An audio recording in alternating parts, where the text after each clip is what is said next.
हाँ जी। राइसिला group of industries की R&D lab में आप सभी का स्वागत है। मेरा नाम संजय कौशिक है। एज ए पैकेजिंग इंचार्ज हूँ यहाँ पे।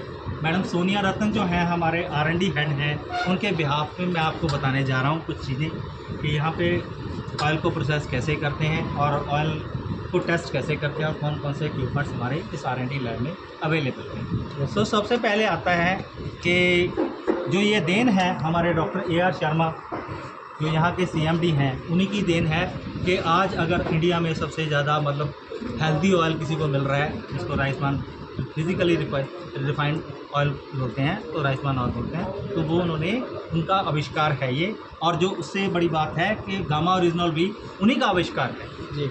हाईली थैंकफुल, बहुत बहुत धन्यवाद है उनका हम लोगों की जान बचाने के लिए और हम लोगों को हेल्दी बनाने के लिए, ताकि उन्होंने ये चीज़ें बना दी है जो हमारा शरीर बीमारियों से मुक्त हो सके। Thank you so much. Thank you.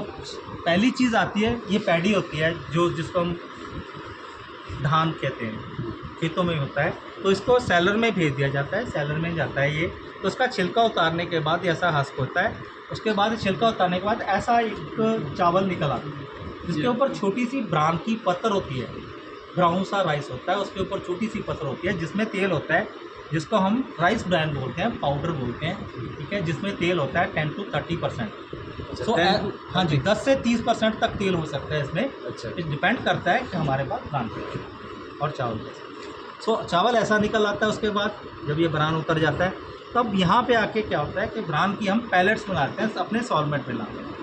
Pallets बनाने के लिए हम थोड़ा सा मॉइस्चर देते हैं उसको। मॉइस्चर देने के बाद उसको कन्वेयर के थ्रू हम सॉल्वेंट में लेके जाते हैं। वहाँ पे चैम्बर्स होते हैं, उसमें सॉल्वेंट स्प्रे करते हैं ताकि उसमें से ऑयल एक्सट्रैक्ट हो सके। ऑयल एक्सट्रैक्ट होने के बाद जो हमारा आगे चला जाता है भूसी सी बन जाती है, जिसको हम DOC बोलते हैं, डी ऑयल केक बोलते हैं, ठीक है जी, जो कैटल फीड में काम आता है, जानवरों की खुराक बनाने के काम आता है, जिसको खल भी बोलते हैं, खल कहते हैं ना, तो DOC वो बन जाती है। तो आगे चलिए, तो उसके बाद जो है ऑयल एक्सट्रैक्ट होने के बाद हमारे जो नीचे है चैम्बर में चला जाता है, जो मैसीला कहलाता है। मैसीला को क्या करते हैं हम, थोड़ा सा उसमें एक्यूनाइजर में ले जाकर उसमें वेपर्स बना के जो सॉल्वेंट है वो एक्सट्रैक्ट करके दूसरे एक चैम्बर में ले जाते हैं। जो ऑयल है हमारे पास एक्सट्रैक्ट होके दूसरे चैम्बर में आ जाता है, जिसको हम क्रूड ऑयल, राइसमान ऑयल बोलते हैं। ये कच्चा तेल है, अभी ये खाने लायक नहीं है, इसमें बहुत सारी इम्प्योरिटीज़ हैं। इसको रिफाइन करने के लिए हम वेरियस टाइप ऑफ हमारे उसमें स्टेप्स हैं जो प्लांट में इम्प्लीमेंट होते हैं, और उसको हम प्लांट में इम्प्लीमेंट करने के बाद करते हैं। तो पहला स्टेप जो है उसमें है डीगमिंग है। सबसे पहला इम्प्योरिटीज़ है उसमें गम्स को रिमूव करने के लिए हम उसको एंजाइम का ट्रीटमेंट देते हैं, थोड़ा सा पानी लगाते हैं ताकि उसमें से गम रिमूव हो जाए। तो गम रिमूव करने के बाद उसका सेकंड स्टेप जो है ब्लीच करते हैं, ताकि उसमें से एक इम्प्योरिटीज़ और निकल जाए, थोड़ा सा कलर डिटेक्ट हो जाए। उसको स्पेंट अर्थ और कार्बन लगाकर मिक्सचर देकर उसको हम ब्लीच कर लेते हैं हाई टेम्परेचर पे। तो उसके बाद क्या होता है, ब्लीच होने के बाद उसकी कुछ इम्प्योरिटीज़ होती हैं उसमें निकल जाते हैं और कलर भी डिटेक्ट हो जाता है। जो स्पेंट अर्थ है वो फिल्टर्स में रह जाती है और तेल हमारा पास होकर के आगे चला जाता है। तो उसके बाद अगला स्टेप जो है उसमें वैक्स होती है।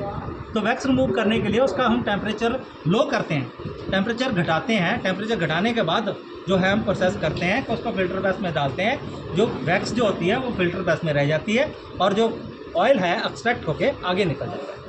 तो उसके बाद अगला स्टेप जो है हमारे पास वो ड्यूरेशन होती है। तो उस ड्यूरेशन को हम क्या कहते हैं कि इसमें से हम फैटी रिमूव करते हैं। इसका टेम्परेचर बढ़ा दिया जाता है। टेम्परेचर बढ़ाने के बाद जो फैटी होती है उसके वेपर्स बन के अलग स्टोरेज में चले जाते हैं। जो हमारा तेल है वो आगे किसी और स्टोरेज में जाके आगे प्रोसेस।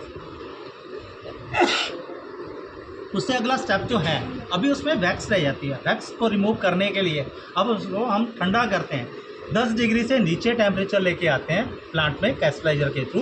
तो उसको हम फिल्टर फिर करते हैं। फिल्टर करने के बाद तो जो DO वैक्स है वो फिल्टर्स में रह जाती है, तो तेल जो हमारा प्रोसेस होके आगे चला जाता है। तो उसके बाद क्या है, उसको थोड़ा सा हम तेल में से वैक्स निकल गई। वैक्स निकालने का मतलब क्या होता है, कई लोग हमें कंप्लेंट करते हैं कि तेल जम जाता है। तेल जमे नहीं, तो हमने यहाँ पे उस प्रोसेस को कंप्लीट कर दिया। टेम्परेचर लो करके उसका टेम्परेचर 10 डिग्री से नीचे लेके क्योंकि 10 डिग्री से कम तो हिंदुस्तान में टेम्परेचर नहीं होता है ना। 10 से कम आता तो कई बार थोड़ा गाढ़ा और तो हाँ थोड़ा बहुत हैज़ी हो सकता है, तो वहाँ पे ले जाकर, वैसे होना नहीं चाहिए। अगर होता है तो आप हमारे यहाँ कंप्लेंट करते हैं। इस सर्दियों में हुआ था।